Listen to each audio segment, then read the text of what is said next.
আসসালামু আলাইকুম। আজকে একটু এটা টাকি মাছের ভর্তা একটু রেসিপিটা আপনাদের সাথে শেয়ার করবো। এটা এখন লবণ আর হলুদ দিয়ে সুন্দর করে ম্যারিনেশন করে রেখে দিছি। এখন আস্তে করে একটু ফ্রাই করে ফেলবো, বেশি কড়া ফ্রাই করব না, হালকা একটু ফ্রাই করব। এই যে দিয়ে দিলাম, আস্তে আস্তে ভেজে নিব। মাছ ভাজি হয়ে গেল, এখন কাঁটাটা বেছে নিব। অল্প কয়টা মাছ, টাকি মাছ তো বেশি বড় হয় না, ওই মাছটা বেশ বড়ই পেলাম। এটাকে এখন কাঁটাটা বাছিয়ে নিব, কাঁটা বাছতে বেশ কষ্টই হবে। কাঁটা বাছা শেষ হয়েছে, আর এখানে একটুখানি ধনিয়া পাতা নিয়ে নিলাম, আর আছে মরিচ। পেঁয়াজটা আমি হালকা সরিষার তেলে ভেজে নিব, যাতে ভোরাতে খেলে নষ্ট না হয়ে যায়, পেঁয়াজের গন্ধটা না আসে।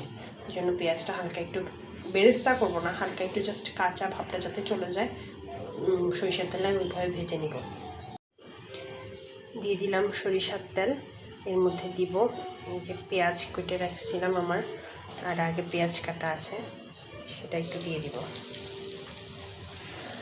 ভর্তা ভাজির মধ্যে পেঁয়াজটা বেশি হলে, আমার মনে হয় রান্নাবান্নার মধ্যে পেঁয়াজ একটু বেশিই লাগে। কে কীরকম খায় আমি জানি না, অনেকে হয়তো পেঁয়াজ একটু কম খায়। বেশি না, পাত দিব না।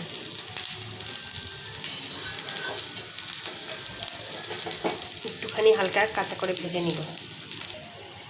প্রায় হয়ে আসছে, অল্প একটুখানি সময় ভাজছি। দিয়ে দিলাম কাঁচামরিচ, যাতে কাঁচামরিচের একটা স্ট্রং ফ্লেভার আসে। ব্যাস, চুলাটা এখন অফ করে দিব। কড়াইটা যতক্ষণ গরম থাকে ততক্ষণ রাখতে থাকবো, যাতে মানে কাঁচা পুরো বেরেস্তা না, আধা আধা কাঁচা আধা বেরেস্তা এরকম হয়, মানে পেঁয়াজের কাঁচা ভাবটা যাওয়া নিয়ে কথা।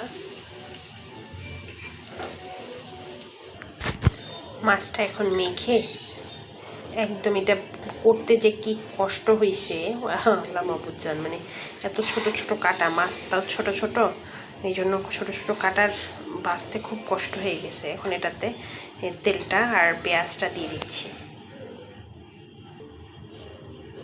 আমি ভাই রান্নাবান্নার ক্ষেত্রে ভীষণই অলস, আমি কখনো এটা বানাই খাই নাই। এখন শুধু এই যে ভিডিওর কারণে আপডেট কিছু করা, সেটা এখন ট্রাই করতেছি। বাট আমি বান্দা যেই অলস, এটা আমার দ্বারা সিম্পল টাইমে বানিয়ে খাওয়া নট পসিবল।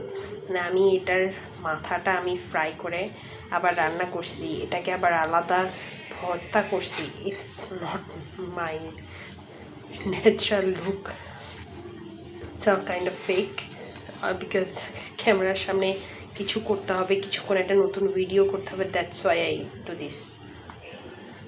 এখন মেখে নিলাম, দিয়ে দিব এই যে তেজপাতা, অসম্ভব টাটকা ধনিয়া পাতাগুলা আমার খুব পছন্দ হয়েছে। একদম তাজা, মনে হচ্ছে যেন এখনই গাছ ক্ষেত থেকে উঠিয়ে আনছে। এই যে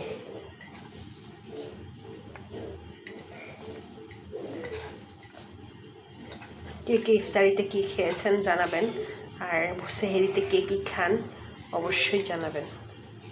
হয়ে গেছে, আমি মরিচ একদমই কম দিয়েছি, যেহেতু আমরা মরিচ খাই না বেশি।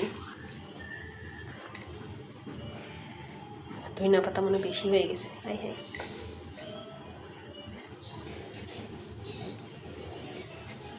বুঝতে পারি না কেমন হয়েছে রেসিপিটা, অবশ্যই জানাবেন, টেস্ট করতে হবে। ঠিক আছে, লবণ একটু দিতে হবে হয়তো।